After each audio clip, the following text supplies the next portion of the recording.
Welcome to a special episode of the CFO Show. I'm Melissa Howatson, CFO of Femme.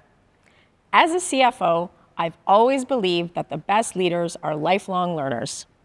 Today, we're going to explore the books that have shaped my career and those of other financial leaders. I'm thrilled to share some of my go-to reads, the ones that have truly influenced how I navigate the world of finance and leadership. We've also tapped into the collective wisdom of our past guests, creating a must-read list for leadership excellence. Whether you're aiming for the C-suite or looking to sharpen your leadership or business acumen, this episode is packed with literary gems that could be game changers for you. So grab a notebook and get ready to expand your reading list. My first book is about leadership. It is The Multipliers by Liz Wiseman. She talks about how the best leaders make everyone else smarter. You can choose to be either a multiplier or a diminisher. In the book, she explores why some leaders drain capability and their intelligence from their teams, while others amplify it to produce better results, multiplying the impact of their teams. I think about this sometimes and occasionally look at myself in the mirror and question, am I currently being a diminisher or am I being a multiplier in how I'm leading my team? The second book on my list is about building a business. That book is The High Growth Handbook by Elad Gil. This one was recommended to me by some former coworkers. It's about building a startup from 10 to 10,000 people. Elad Gil is an experienced global technology executive, a serial entrepreneur, and an angel investor. And he's worked with many high-growth technology companies, including Airbnb, Twitter, Google, Stripe, and Square, as they've grown from very small companies into global enterprises. He has identified common patterns and challenges in high-growth situations. The book provides an easy-to-understand playbook for navigating those challenges and scaling high-growth startups. In the book, he covers a wide range of topics, including the role of the CFO, how to manage and build a board, recruiting and overseeing an executive team, culture, organizational structure, internationalization, late-stage funding, and M&A, just to name a few.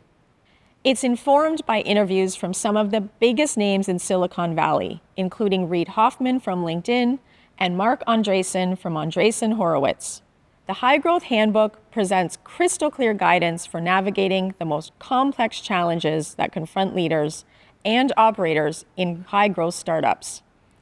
And what I love about this book is how packed it is. From frameworks for building a company, the number of insights that you glean from so many different companies' experiences, and the variety of topics. It's the kind of book that makes you feel like you're getting 10 books in one. Truly a handbook that I reference again and again as I face different challenges along the scale-up journey. My third book is about personal growth. It's called The Beauty of Discomfort: How What We Avoid is What We Need by Amanda Lang. It explores things like, why do some people drive change while others are blindsided by it? Why are some people more easily able to adapt and thrive? They explore how some degree of discomfort is actually inherently good for us. It can spur us on, pushing us to test our own limits.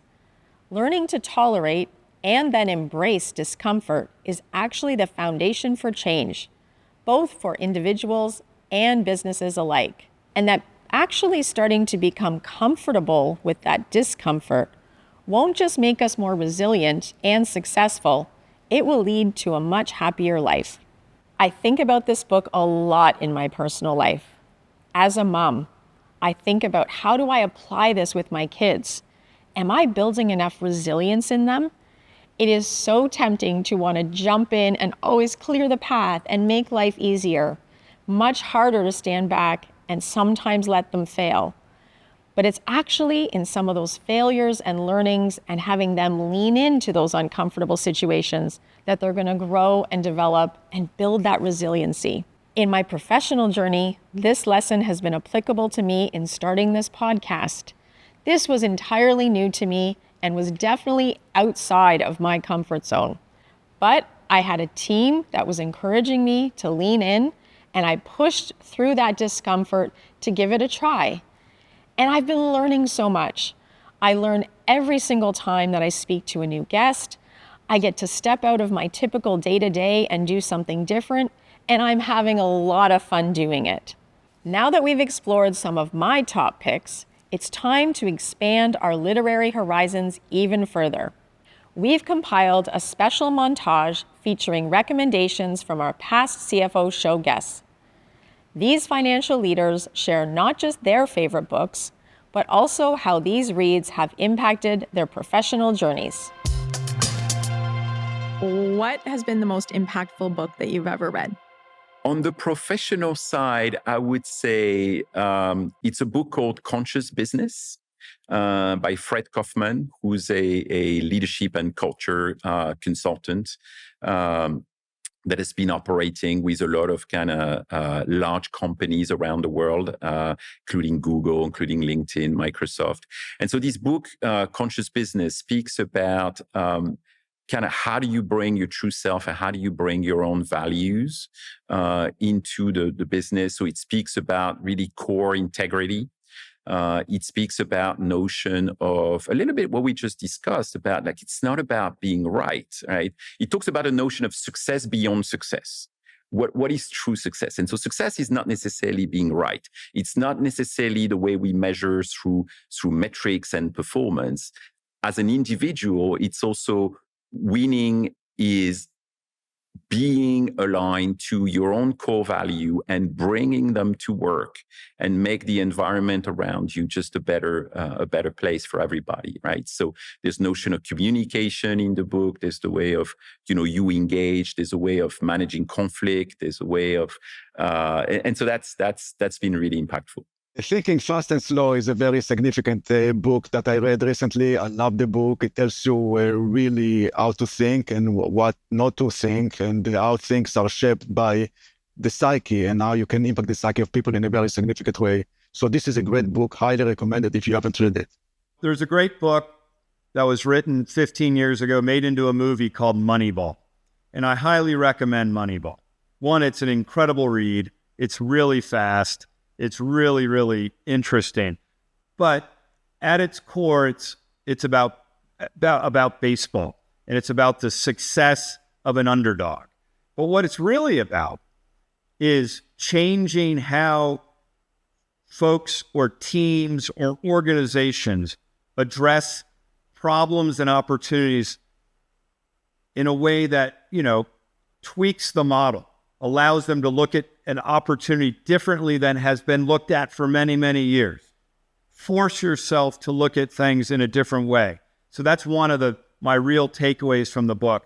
The other takeaway is, in the book, there's an aging star, and he's at the end of his career, and he learns how to realize what his value is at this stage of his career is different than what it was perhaps 10 years prior. And by him changing how he added value to the team was better. And the takeaway is teams can achieve a lot if folks really are willing to check their ego at the door, to understand where their value is on their team at that time. And when teams do that, great things can happen. Underdogs can become the big winners. And that was my takeaway from Moneyball. One book that really stuck with me was in the last probably 5 years was called The Advantage by Patrick Lencioni. And what I loved about that book is every organization struggles with being really, really clear on strategy, understanding when to zig and versus sag, minimizing churn for your employees, and knowing how to hold the leadership accountable for when they're actually the problem. That doesn't happen, does it? Which is sadly, quite often. And I really loved how that book kind of laid that out, because you've got to, we have leaders for a reason. And so it has to start at the top. And then it really talks about at the end of the day, and it kind of comes back to something I said earlier, it really is about being clear on what you're doing, communicating the heck out of it. When you do have to make a change, make sure that's communicated, the why, the how, and what the impact of that is going to be, and then re-communicate again, what you're going after. And that sounds so simple. I think it's actually one of the hardest things to do, especially in a growing and evolving organization. So I love that book for that reason. There was a book that we were forced to read. I was not excited about it. So a new CEO came into one of the companies I was at and kind of dictated, I want all senior management team to read this book. And, I'm thinking, I thought I was out of school. No one tells me what to read. I read whatever I want. But I read the book, and unbelievable. I loved it, and it was actually something we could apply, and I've applied it at pretty much every company I've been in since. It was called Crossing the Chasm by Jeffrey Moore, and it really targets startup technology companies. And the chasm was, how do you get from the pioneers and early adopters kind of to what he called Main Street, but really the early majority and the late majority. The late majority of people who are risk averse and they're going to join in later, but the early majority of people that are willing to work with a new product, but their needs are different than the early adopters who are a lot more tolerant of, beta software and everything else as you're just developing things and easier to sell to, and they're pioneers and they're willing to take a chance. But how do you get from there, which many companies get stuck from and never cross that chasm, how do you get to the early majority, kind of the mainstream customers? And, I could tell you the secret in 2 seconds, and then you won't have to buy the book, but the concept I remember from there, and I think he labeled it later. I don't know if it had a name in this first book. There's been other books since. And the concept was the bowling alley concept. So you don't just look at it as one big market. You identify each of the pins you have to knock off. Whether you're identifying customers by their particular needs, their industry, their size, their geography. What do I need to do with my product, software or service or whatever it may be, or a physical product? What do I need to do to address that market segment and then have all the supporting materials? Do I need to add features to the product? Do I need different packaging, pricing? How do I target each of those pins and knock them off? And that works very well, and that's what we do. And it surprised me that for many years, software companies have been reluctant to verticalize it all, which is one of the ways to do that. But they're just reluctant to do that because they don't want to lose the appeal of cross-industry, anyone could buy me. I think they're figuring that out now. There's a way to balance that, but also depends what stage in life you are. But to get from that early adopter to the next stage, you have to offer something that targets each of those individual markets because they are separate markets. And then you do them one by one and you knock them off, and then you're successful in reaching that early majority. I'm going to point to one that's been on my mind lately, the book Amp It Up by Frank Slootman.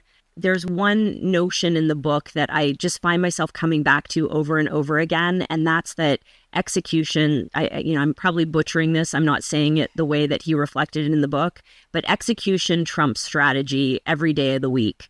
A brilliant strategy that doesn't get executed against is a failure, but a scrappy execution in the absence of a strategy is still a success. So I will always over-index on execution over strategy. Tony Fadell's recent book on building, not just within startups, but within larger companies is one that actually left a huge impression on me. Not just because he talks about, building a Nest, which is one of his big successes, but also building, within Apple, within various places. He worked on the original iPhone, and it actually focuses on some of the pieces of working across companies, working with partners, things that many other 0 to 1 books don't really talk about. So I recommend you check it out. The most recent book that I've read that was the most impactful was a book called The First 90 Days. And that was a great book because I haven't really had a new job in 11 years. And so coming into a new role, really embracing a role and figuring out what you need to do in that first few months of a role, that really helped kind of set my mind right. So to not take everything on and try to overpromise and underdeliver, but really understand what you're here to do and how to set your mind and set your priorities straight to really set yourself up for success in the long term. The 15 Invaluable Laws of Growth. And what is it about that book that really resonates with you? How he breaks down every single law, like quote unquote law, but how he breaks down every law in a meaningful way, like a purposeful way, and not just, some self-help books are like, you have to do this or you won't become this. And it's not that at all. It's very much just, you should learn these different techniques and these different ways of being, because it's about being a good human, not just a good business owner or a good leader, but being a good human. And so you can kind of take it into different aspects of your life. I would highly recommend Who Moved My Cheese. So it sounds really weird and elementary, but sometimes you just need elementary things to read as far as the basics. And it really talks about organizational change, right? It talks about how do people deal with change? How do people accept change? What do you do with change? What does change mean? And I'm telling you, it is the smallest, easy read book that somebody gave to me. So it may not sound like I am this big literary person, but if you said to, like you're asking me that question, it's the first book that comes to mind. It's Who Moved My Cheese? So I would highly recommend, if you haven't read it, it's as basic, and it's a book that anybody in your organization can read. It's anybody in your family, it's your kids or your nieces or anything, because I think you can apply it. It's not like this big technical book or anything like that. It's enjoyable. What a great list. I hope you're as excited about these reads as I am. Remember, being a great CFO, or any leader for that matter, is about continual growth, fresh perspectives, and the willingness to learn from others. I want to thank all of our guests for sharing their literary inspirations. And a big thank you to you, our audience. Your drive to learn and grow is what makes this show possible. Don't forget to check out our show notes for the full list of book recommendations. And if you've got a favorite business or leadership book that wasn't mentioned today, we'd love to hear about it. Drop us a line on our social media channels or leave a comment on our website at thecfoshowpodcast.com. For the CFO Show, I'm Melissa Howatson. Until next time.